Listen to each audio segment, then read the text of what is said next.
Hindi nagtagal, dumating ang araw na tuluyan nang bumalik si Doña Elena sa Worldwide Company. Hindi bilang panauhin o tagamasid, kundi bilang tunay na pinuno na muling hahawak sa manibela ng kumpanyang minsan ay muntik nang maagaw sa kanya. Welcome to this channel. What you think?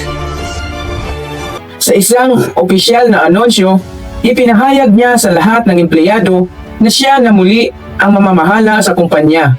Walang binanggit na dahilan, walang pangalang tinutukoy, ngunit ramdam ng lahat ang bigat ng kanyang mga salita. Ang Worldwide Company, wika ni Doña Elena, ay itinayo hindi lamang para sa kita, kundi para sa dangal, katarungan, at pangalan sa bawat manggagawa.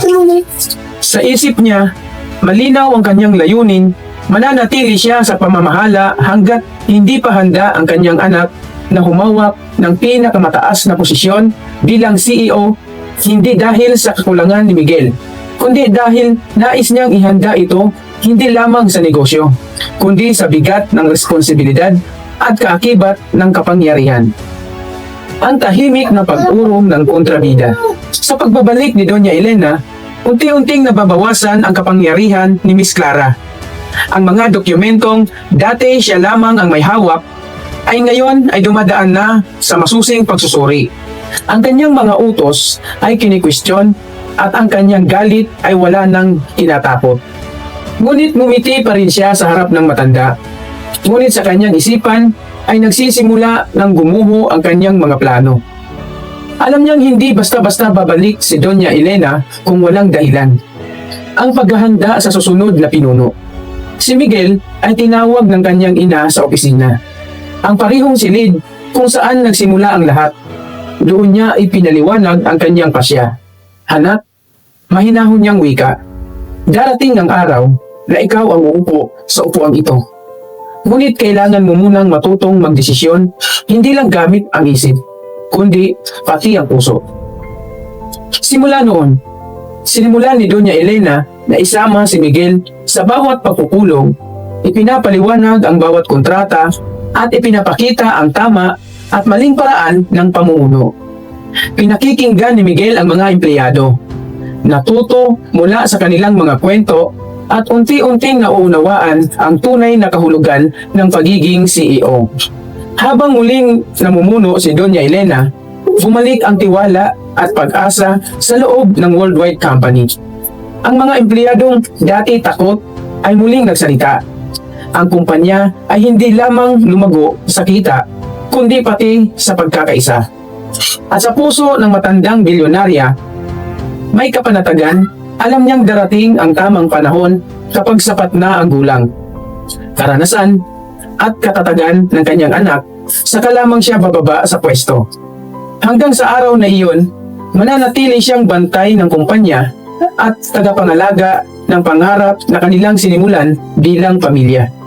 At sa kabila ng pagbabalik ni Doña Elena sa pamumuno, patuloy pa rin ang pagkukunwari ni Miss Clara na tapat at masunurin.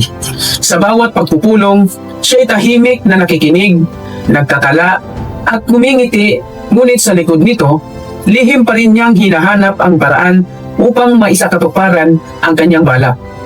Hindi niya alam na ang bawat kilos niya ay mahigpit ng binabantayan. Ang mga empleyadong dati takot ay nagsimulang magsalita.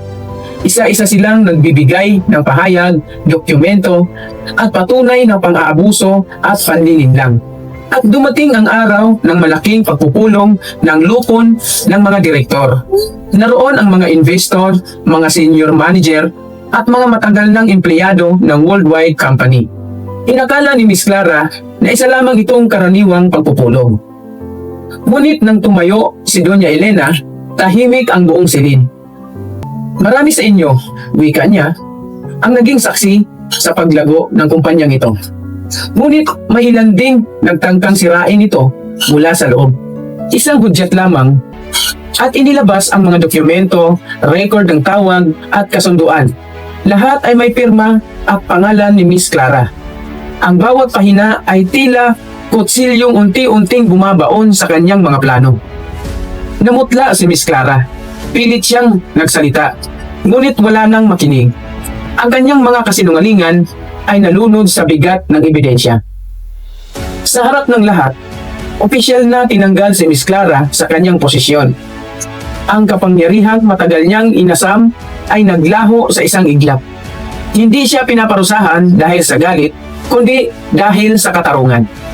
Tahimik siyang lumabas ng gusali, wala nang ngiti, wala nang yabang, dala ang bigat ng sariling kasakiman. Bahagi ng pamana. Matapos ang lahat, tumayo si Miguel sa tabi ng kanyang ina. Hindi pa man siya opisyal na CEO, malinaw na sa kanya na ipapasa ang pamumuno sa tamang panahon. Ang worldwide company, wika ni Miguel, ay hindi dapat pamunuan ng takot, kundi ng malasakit.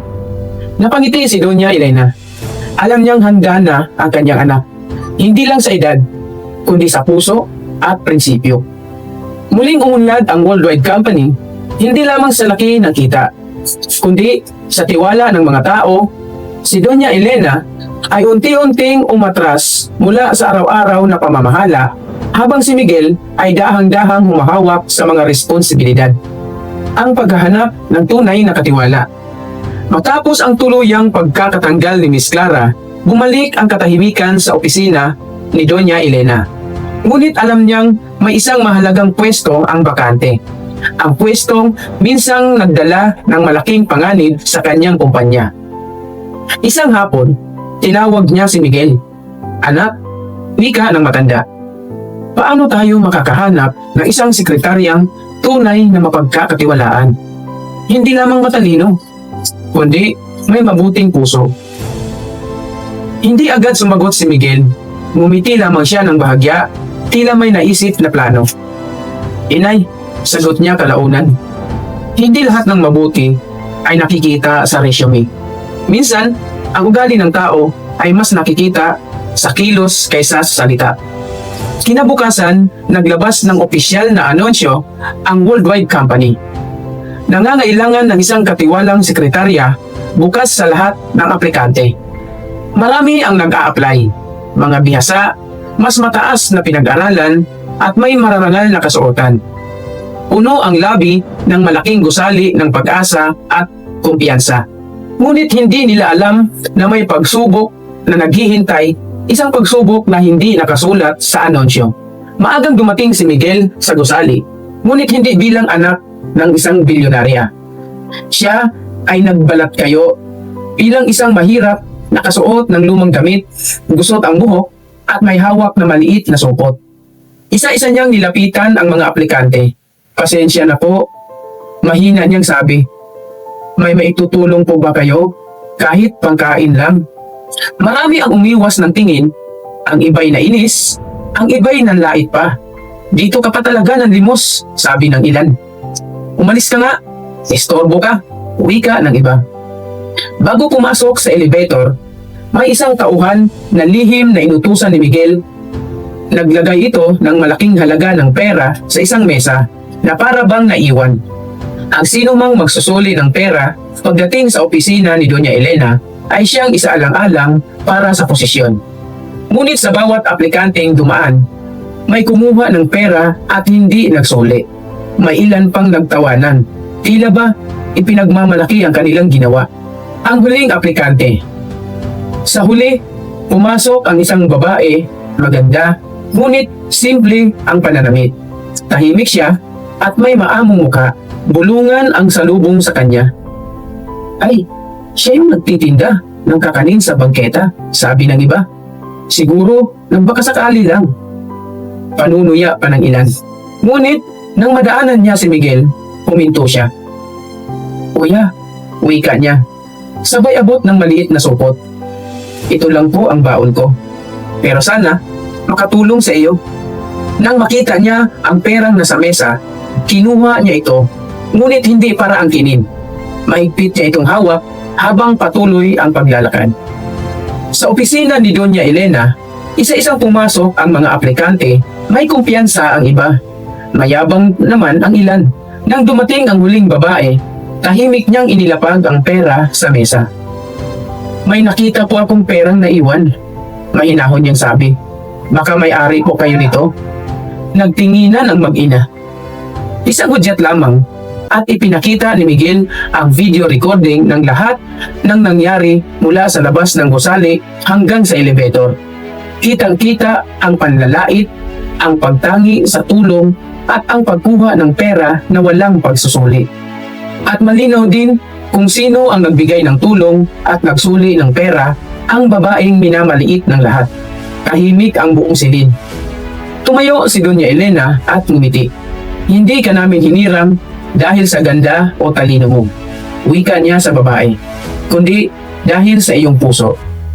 Ang babaeng dating nagtitinda ng kakanin ay siyang itinilagang bagong katiwalang sekretarya ng Worldwide Company. Napayuko ang mga hindi napili, dala ang hiya at pagsisisi. Ang aral ng kwentong ito. At dito lalong napapatunayan na ang tunay na yaman ng tao ay hindi nasusukat sa kasuotan o katayuan, kundi sa kung paano siya tumulong sa kapwa nang walang nakikitang dahilan.